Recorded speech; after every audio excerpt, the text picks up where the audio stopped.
Il était une fois une vieille chèvre. Elle a eu 7 enfants. Elle les aimait autant que seule une mère peut aimer ses enfants. Elle allait aller dans la forêt, apporter des herbes et des branches pour le déjeuner. Elle a appelé tous ses enfants et les a avertis d'avoir peur du loup maléfique. Il fait souvent semblant, mais vous pouvez immédiatement le reconnaître à sa voix grossière et à ses pattes noires.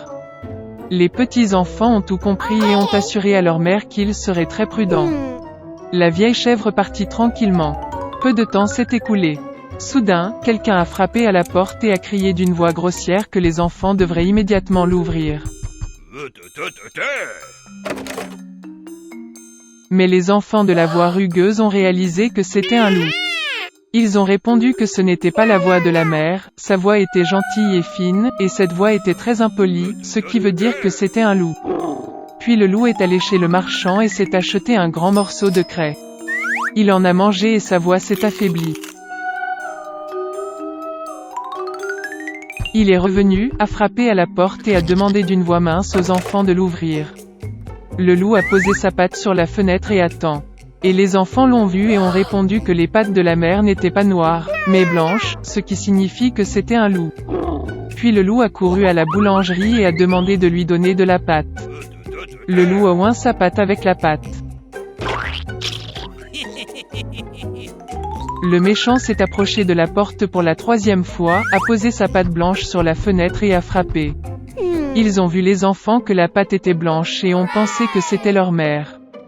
Ils ont ouvert la porte, mais il y avait un loup devant eux. Ils ont eu peur et ont commencé à se disperser dans toutes les directions. Un enfant a sauté sous la table, un autre sur le lit, le 3e sur la cuisinière, le 4e dans la cuisine, le 5e dans le placard, le 6e sous l'évier et le 7e s'est caché dans l'horloge du grand-père.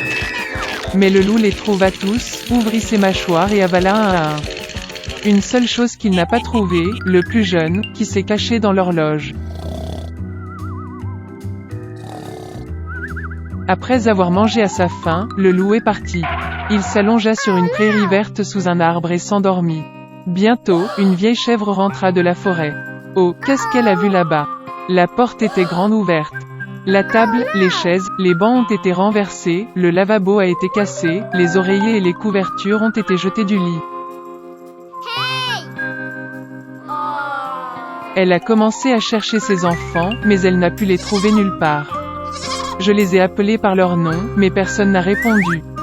Elle s'approcha de l'horloge, et en réponse, il y eut une voix mince du plus jeune enfant. Elle l'a fait sortir de là et il a dit qu'un loup est venu et a mangé tout le monde. Comment la chèvre a pleuré pour ses pauvres enfants. Finalement, elle quitta la maison, et la plus jeune chèvre courut après elle. Elle est venue au pré, a vu, un loup gisait près de l'arbre et ronflait de sorte que les branches tremblaient. Elle le regarda de tous côtés et vit que dans son ventre gonflé quelque chose bougeait et pataugeait. Elle a deviné que c'étaient ses enfants et était très heureuse qu'ils soient toujours en vie. Elle a dit à l'enfant de courir à la maison dès que possible et d'apporter des ciseaux, une aiguille et du fil. Ensuite, la chèvre a coupé le ventre du loup avec des ciseaux, et de là, un enfant a sorti la tête. Et puis les autres ont sauté tous les 6, et rien de mal ne leur est arrivé. Quelle joie c'était! Ils ont commencé à embrasser leur mère, à sauter et à danser. Puis la vieille chèvre a dit que ce serait bien de donner une leçon au loup pendant qu'il dormait encore. Ils ont tiré des pierres et les ont fourrées dans le ventre du loup. Une vieille chèvre a recousu son ventre, mais il n'a rien remarqué, n'a même jamais bougé. Le loup a dormi, s'est levé et a eu une telle soif dans son ventre qu'il a décidé de boire l'eau du puits. Il s'approcha à peine du puits, se pencha vers l'eau, et de lourdes pierres le tirèrent au fond du puits. 7 enfants ont vu cela et ont commencé à danser de joie avec leur mère. C'est ainsi qu'ils ont enseigné une leçon au loup maléfique. Mon grand-père a planté un navet, et il est devenu grand, très gros. Jamais vu un tel navet dans les villages. Et donc mon grand-père est allé cueillir un navet. Tire, mais ne peut pas tirer. Le grand-père ne savait pas quoi faire. Et ainsi, mais cela ne se retirera d'aucune façon. Ensuite, le grand-père a appelé la grand-mère pour tirer le navet. une vieille femme est venue, a attrapé son grand-père par le dos, et ils ont commencé à rassembler le navet. La grand-mère est pour le grand-père et le grand-père pour le navet. Ils tirent, mais ils ne peuvent tout simplement pas les tirer. C'est juste une sorte de problème. Le grand-père a réfléchi et s'est rendu compte qu'il était temps d'appeler la petite fille à l'aide. Et ils se mirent à appeler la petite fille au sommet de leur voix, à tel point que tout le village trembla. La petite fille accourut, saisit la jupe de la grand-mère et recommença à tirer le navet. La petite fille de la grand-mère du grand-père et le grand-père du navet. Ils tirent, mais ils ne peuvent pas tirer. Les vieux étaient bouleversés, car un tel navet disparaît. Ensuite, la petite fille a décidé d'appeler son chien, Bug, pour qu'au moins elle aide à tirer le navet. Bug accourut, attrapa sa petite fille par le mouchoir, et ils commencèrent à rassembler le navet. Un Bug pour une petite fille pour une grand-mère pour un grand-père, et un grand-père pour un navet. Ils tirent, mais ils ne peuvent plus tirer. Le grand-père et la grand-mère étaient encore plus bouleversés, car le navet non mangé disparaîtra. Soudain, l'insecte a aboyé et s'est enfui. Le chien est revenu non seul, mais avec un chat. Elle a attrapé le scarabée par la queue et a commencé à tirer le navet tous ensemble. Un chat pour un insecte pour une petite fille pour une grand-mère pour un grand-père et un grand-père pour un navet. Pulpule, mais pas extensible. Les personnes âgées étaient bouleversées avec leur petite fille. Ils ne verront pas de navet. Soudain, le chat a couru dans la grange. Elle était partie depuis longtemps, et elle est revenue non seule, mais avec une souris. Le grand-père et la femme, ainsi que la petite fille et le scarabée, ont commencé à demander de l'aide à la souris. Elle remua la queue, grinça 2 fois, puis attrapa la fourrure du chat avec ses petites pattes. Et encore une fois, ils ont assemblé le navet. Une souris pour un chat pour un insecte pour une petite fille pour une grand-mère pour un grand-père et un grand-père pour un navet. Tirer et tirer le navet.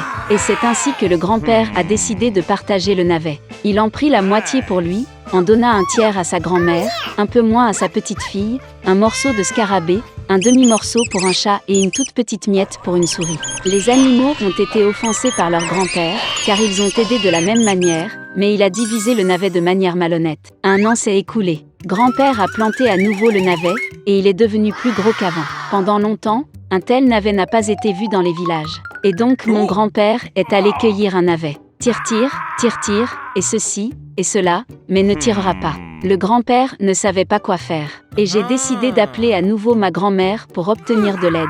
Ils ont commencé à rassembler le navet. La grand-mère est pour le grand-père et le grand-père pour le navet. Ils tirent, mais ils ne peuvent tout simplement pas les tirer. Puis la grand-mère a appelé sa petite fille. La petite fille accourut, et ils rassemblèrent le navet. La petite fille de la grand-mère du grand-père et le grand-père du navet. Pulpule, mais pas extensible.